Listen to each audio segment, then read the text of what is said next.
Welcome to Tabletop Battle Adventures D-Day 0730 hours, turn 15, and this is part 10. I'm going to try to wrap up this turn. Here on Omaha Beach, the 2nd Rangers, Company C, 1st Platoon, and 2nd Platoon, the 743rd Tank Battalion, Company A,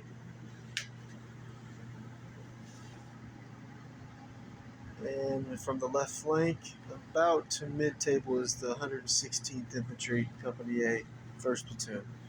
And they have all received their order dice. There is only one soldier who's on ambush, and that is the 2nd Rangers, 2nd Platoon, 2nd Squad Leader, center screen.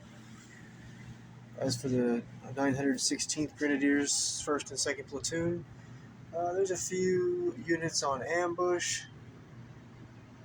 I think most of those are going to be staying on ambush, though. For all of the details, you have to go back and watch the introduction video for turn 15.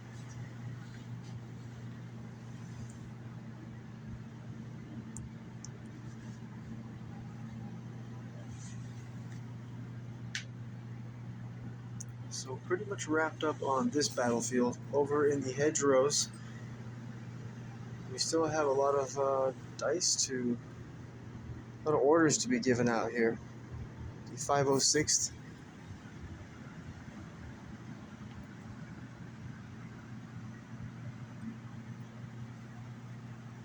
battling with the 1058th Grenadiers. Both of those platoons have taken heavy losses. To my surprise, all 3 armored units from the 100th Panzer are still in the fight, and the 6th Fallschirmjäger, I believe they've taken only one casualty, a sniper, who was knocked out earlier in the fight in the attic of the hotel. The 6th Fallschirmjäger has sent some troops forward. Half of 2nd Section is here, came up to support the 1058 Grenadiers Platoon Sergeant Robert after his soldiers were all killed. Some other 6th Fallschirmjäger Forward Observer team here. They're on ambush. And along the white stone wall, half of 1st Section, 6th Fallschirmjäger. And also here with the dog, that's the platoon leader for 6th Fallschirmjäger, 1st Lieutenant Reese. So definitely they've moved some soldiers forward, but the other half of 2nd Section is here holding the river lock. And the river lock has been open for the entire battle, and it has been flooding the green fields. So only advance for infantry, no run, and no vehicles. But the brown fields are regular movement for infantry and for armor, or vehicles in general. The 2 bridges leading into Carentan, held by the 6th Fallschirmjäger. 3rd section of 6th Fallschirmjäger is here on the other side of the bridge. Half of 3rd section with a flamethrower team here. The other half of 3rd section is getting in position over here.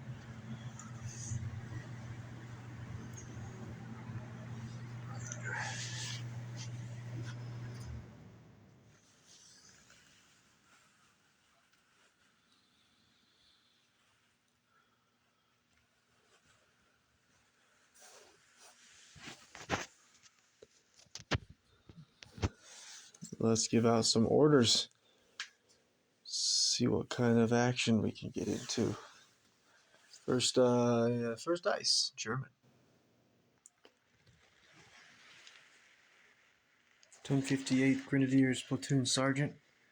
It's the soldier on the left in the hedgerow, and also the soldier behind him in the hedgerow. They're going to go on ambush for now.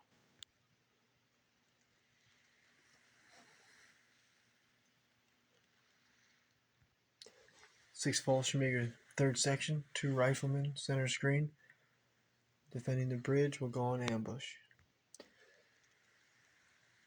Third section LMG team will advance into the first floor of this building. There we go. And they are now in the center of the building. Next turn, they'll be able to advance into the attic. 506th, second squad, LMG team. They're going to receive an advance order. They're going to move into the hedgerow. Get ready to provide some cover fire as the assault troops work their way forward. Next objective on this fight is to take this wall from half the first section of the 6th Fallschirmjäger, and then a 1058 Grenadier survivor from second section. Not sure how they're going to deal with Sergeant Ronald's half-track, though. Although we do have a second bazooka team positioned here. He'd have to hop out into the road to get a shot off, though. There's a lot of German firepower over here, so I would be patient instead. Let's get these guys advanced forward. They're not going to open fire. They are on a slightly elevated position. They're going to get a higher area, but I'm pretty sure right now all of these Germans are hidden.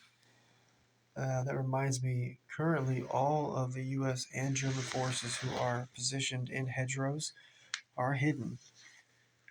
Even the soldiers along the walls, except for the other LMG team from 2nd Squad here of the 506. They opened fire through the gap in the hedgerow at 1058 Grenadier 1st Section Leader Sergeant Michael, who went down. So their position is known. Getting ready for that assault over here. And the next order dice is going to go to Colonel Sink himself. And he's going to be able to, I believe he put 4 order dice, so let's get busy giving some orders out. Oh, yeah, so he'll receive a fire order. Alright, Colonel Sink's going to have his radio operator with the first order dice radio over to the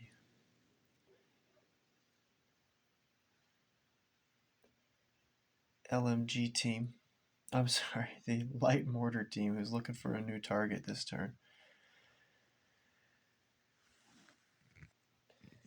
And Colonel Sink and his radio operator happen to have visual on the 2nd floor through this hedgerow, the gap in the hedgerows.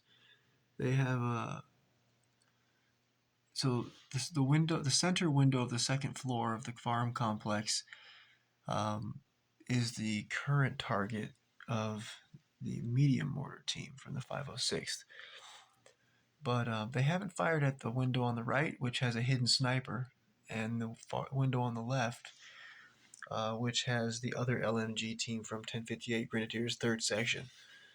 So I think we'll have Colonel Sink's going to order this light mortar to aim for the farm complex window on the right, which would be the sniper. We'll put a marker there to indicate.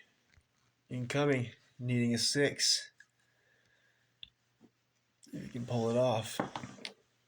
That's a miss. Let's get the 2d6 and a scatter dice to see where that mortar round is going to land. And it's aiming. This is aiming for the 2nd floor, the window on the far right. See where it's going to land. 7 inches. She's probably going to land on the roof and do some damage to the building itself. There's a damage marker on the backside. That white paper is -5 already to the building's damage health. Let's see where it's going to land.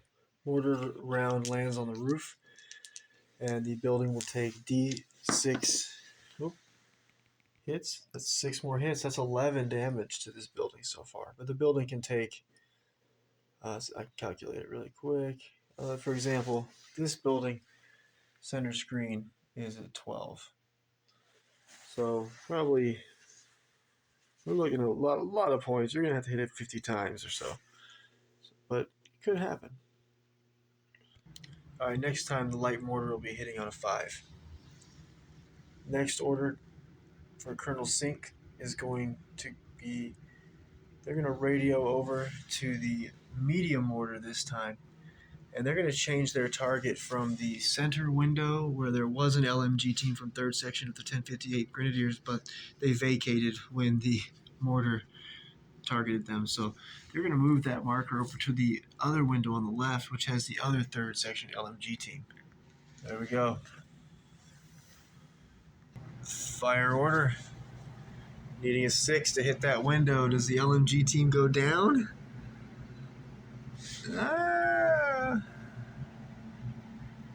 Oh, come on. What's the chances? Not going down. Oh, it's a miss. Let's get the 2d6 and the scatter dice. See where that medium mortar round is going to land. This one's going to miss the building, I think, with an 8-inch from the far left window. That's what I'm going to measure. Okay, coming over here from that window, 2nd floor, far left, 8 inches, ends up missing the building, landing in the courtyard here. Next time, they'll need a 5. Back to Colonel Sink for his 3rd order to be given out. Colonel Sink's going to order the 506th medic to advance. Gotta keep moving forward. Get close enough to at least be able to start calling in strikes on key positions. So let's see if he can pass his order test. He'll be testing a 10 and under since the colonel's right there. Plus, Sergeant Brandon, 3rd Squad Assistant Leader, is right behind the medic. So 10 and under. Pass. Movement through the hedgerow while staying in the hedgerow is only 4 inches. There we go. The medic, he has a pistol, but he's gonna just remain hidden, not fire around at the half track. Seems foolish. And now to Colonel Sink's. Oh, and the brown D6s represent grenades held by the Germans. Green D6s represent grenades held by the U.S. soldiers. And when someone is killed, their grenades lay with the body, and someone can pick up. For example, there was 2 Germans early in the fight that were collecting grenades as they fell back. They ended up with 5. So there's 5 grenades on the body of that dead German. 2 right here on that body of the dead LMG gunner right in front of the medic. He'll be able to pick those up in just a moment. He'll have 2 grenades to toss at some unsuspecting Germans.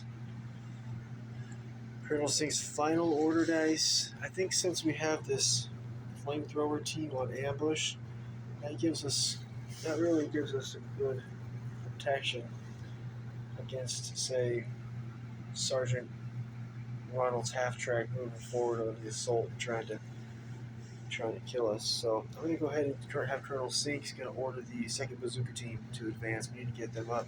And I think if we put that 2nd Bazooka team in the right spot, right behind the medic, and then the following dice we get, we'll put 3rd Squad Assistant Leader Sergeant Brandon on ambush. Then next turn, Bazooka Man, if Brandon wins the ambush roll-off, he should be able to order the Bazooka team to take a shot at Sergeant Ronald's half-track. Hell yeah. So we're going to have Colonel Sink's going to order that Bazooka team to advance forward. They're going to stay in the hedgerow and sneak past Sergeant Brandon. And, they actually, because of the curve in the hedgerow, I'm thinking, he's going to have to get closer, I think. Because he'd be firing through the hedgerow, I think. And I don't want to take him out of there. He could fire this way, though. And the back of the Puma. But it looks like the Puma is going to possibly get some cover. So maybe being patient. Plus we'll get the -1 for moving. So we'll be shooting a 4. Plus if there's any cover, which it looks to me it will be. Let's move him first and see. So the Bazooka Man looks like he's at the top of the tree there, but he's not. He's down same level as the other soldiers, but it's just how it turned out. So let's pretend he's lower. Basically, he could shoot. He could, but it's gonna be movement forward, hard cover. Say it's not worth giving this position up. He's gonna get lit up as soon as he opens fire. Now, firing forward, again, he's not that high in the hedgerow, so I don't think he'd be able to see through the whole length of that hedgerow. I think we're going to be patient and not give away our position. We're going to get one shot at this. And again, we have the flamethrower team here that's going to be keeping, right here, that's going to be keeping that half track honest. Don't let them even think about rolling forward. And we're still hidden. I think we'll keep it that way. Safety, move slow and steady.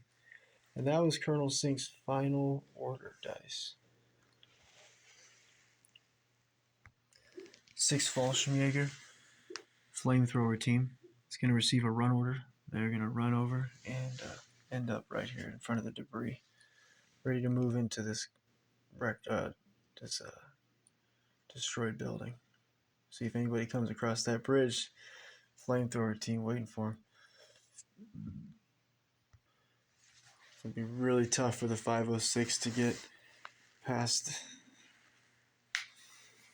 Oh, it's too much. I think that I've been thinking about them just maybe even pulling back. They'll probably stay here where they're at. Maybe just play defense now. Either the Germans come, or we stay here until the German armor comes rolling through Carentan, turn 24. And by then, I don't think the U.S. forces will have taken Omaha Beach.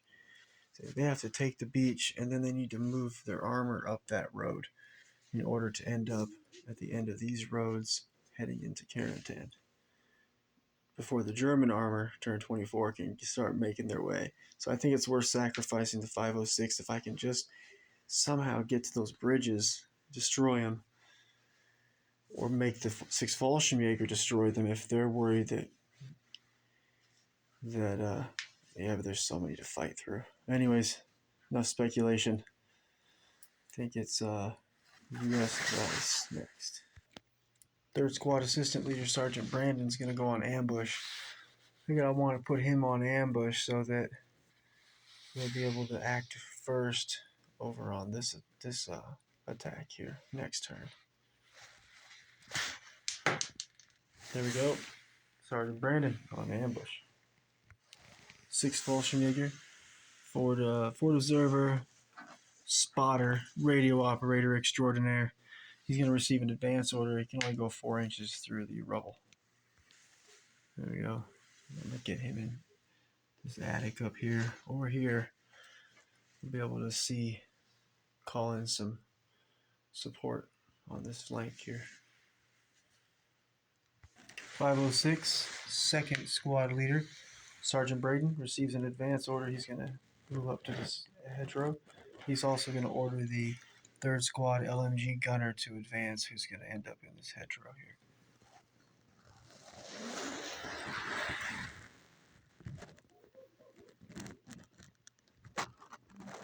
Alright, getting in position, ready for the 2nd attempt to move through the garden, hidden, and take this hardcover position up here. Oh, they have the flamethrower here, and then 2nd Bazooka team here. So they got what they need. They have what they need to take this flank. I think it's the 2nd time they've pushed the Germans back once, killed a large number of Germans. They have also lost a lot of 506 soldiers too. I have a terribly awful idea. 1st Lieutenant Eulander, platoon leader in the Puma here, he's gonna get an advance order, and I believe I can advance him up.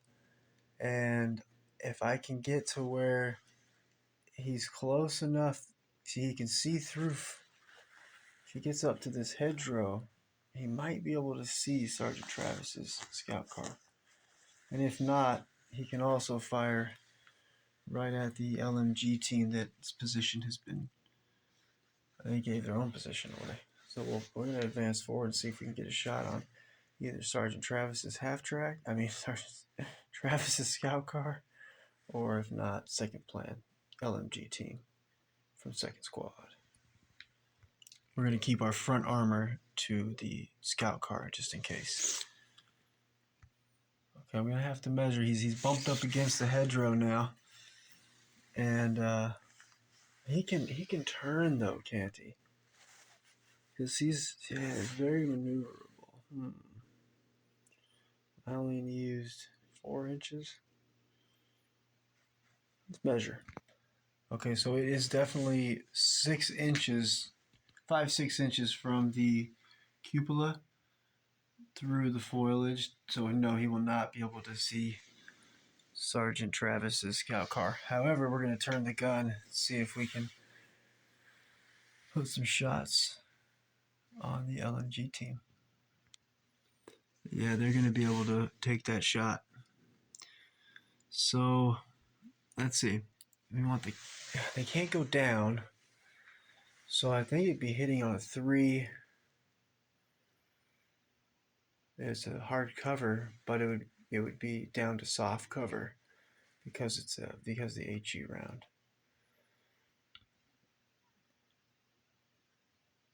So I think you only need a 4.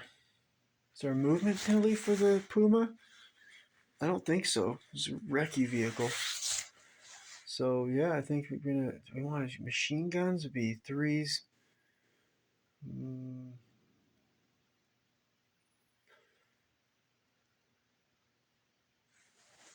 So I'm thinking the cannon. Let's try to blow up. Let's just go for it. I'll be needing a 3.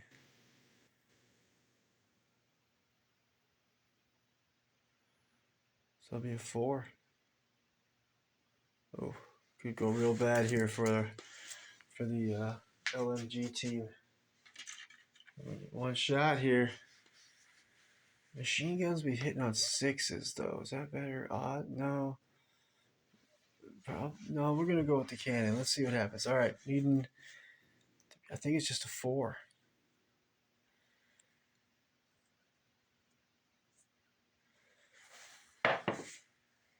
Miss. Lucky dogs.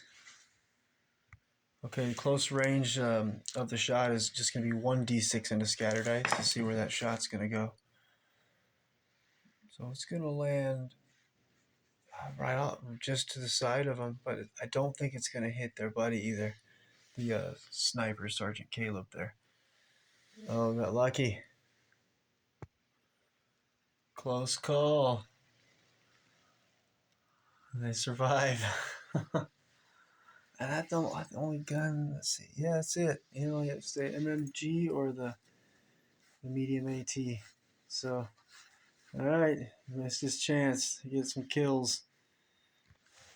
506, first squad assistant leader, Sergeant Stephen, is going to receive an advance order, and he's going to be able to get up into this hedgerow. He's also going to order the second MMG team, which is only the gunner. The other 2 soldiers are already killed. That's the white D6.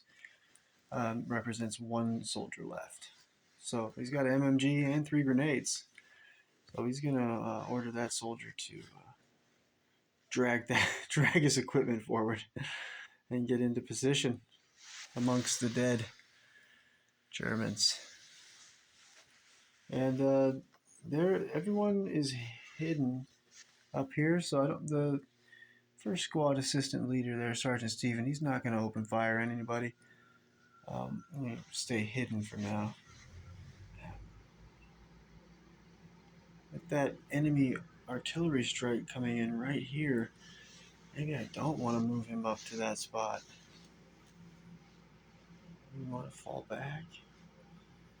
It'll cost too much time though. We got to get all the way. It's turn 15. We got to try to get all the way to the river lock to capture this and explode these bridges. So no time to waste. Push forward, I say. Famous last words. And the sergeant is able to pick up those two German grenades in front of him. He had 2 as well. He's got 4 grenades now. There we go. Sergeant's got 4 grenades. Now the super strong MMG soldiers can drag his guns forward. I think we're going to have him head over right next to him. Okay, this soldier already had 3 grenades, but he is within reach of the other 2 German grenades. He's got 5 grenades and an MMG. This guy's tough. Alright, there we go. Super soldier here with 5 grenades and an MMG. And then the first squad assistant leader, Sergeant Steven, with 4 grenades. So LMG gunner, first squad next to him with 2 grenades. The bazooka team's got 2 grenades. Man, these guys need to hand some grenades to these other soldiers here. They've got if they survive the or the artillery strike that's coming, they've got enough guys that maybe they can sneak up through the hedgerow and win the fight, but there's so much firepower here with this LMG team. The Puma, there's the 4 observers there, medic, I mean, there's Sergeant Logan, 1058 3rd Section Assistant Leader on the roof here on ambush. Yeah, I don't know. We gotta try. We gotta get to those bridges.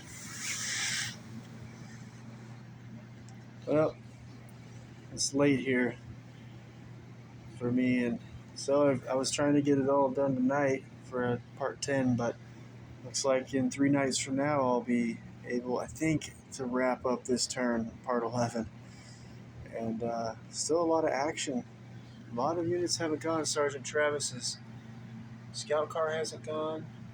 First MMG team, the 57mm AT gun, the 506th platoon leader, First Lieutenant Corey. Plus, we got to address these 506 soldiers that are going to either have to fall back out of the artillery strike area or forward. And then the 6th Fallschirmjäger, 2nd Section Assistant Leader, I believe it is, Sergeant Hauser in the front of the hedgerow center screen. He hasn't even acted yet, so if these 506 soldiers push forward, then he gets to act after. He might be able to spot them. So a lot of action. But for tonight, for me, I call it a night. And yeah, 3 nights from now, we'll be back down.